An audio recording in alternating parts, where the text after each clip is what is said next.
మనం ఒక్క విషయం ఆలోచన చేసుకోవాలి. తెలంగాణ ఉద్యమం అంతా ఎందుకోసం కొట్లాడినాం? మనం నీళ్ళ కోసం కొట్లాడినాం. నీళ్ళ గురించి ఎప్పుడు మాట్లాడినా పల్లె పల్లెన పల్లెలు మొరిసే మా పాలమూరులోనా అని ఆ పాట గురించి మాట్లాడుకున్నాం. మా పాలమూరులో నీళ్లు లేవనే దుఃఖం గురించి మాట్లాడుకున్నాం. కృష్ణానది 300 కిలోమీటర్లు మన మహబూబ్ నగర్ ప్రాంతంలో పోతున్నా కూడా బిరబిరా కృష్ణమ్మ కదిలిపోతుంది తప్పితే మా పొలాలకు నీళ్ళు వస్తలేవని బాధపడి దుఃఖపడి ఆ ఆవేదన నుంచి పిడికిలు బిగించి ఉద్యమం చేస్తే ఇవాళ తెలంగాణ రాష్ట్రం వచ్చింది. మరి వచ్చినటువంటి ఆ రాష్ట్రంలో 12 ఏళ్ళు అవుతుంది. 1 కాదు 2 కాదు 12 ఏళ్ళు అవుతుంది.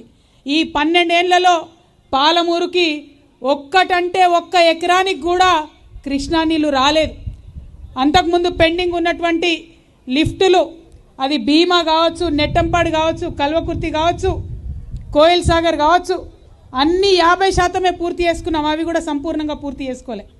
కానీ మెయిన్ కృష్ణానది ఏదైతే ఉందో ఆ కృష్ణానది నుండి మన పాలమూరుకి రావాల్సినటువంటి నీళ్ళు ఏవైతే ఉన్నాయో అవి ఇప్పటికి కూడా మన పొలాలలోకి రాలే.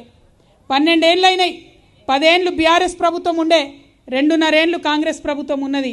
కానీ ఇప్పటి వరకు ఒక్క చుక్క నీళ్ళు రాలే. 33,000 కోట్ల రూపాయలు ఖర్చు అయిపోయింది. 33,000 కోట్ల రూపాయలు పాలమూరు రంగారెడ్డి ప్రాజెక్టు మీద ఖర్చు పెట్టిరు. కానీ 33 ఎకరాలకు కూడా నీళ్ళు ఇయ్యలే. చాలా దారుణమైన పరిస్థితి.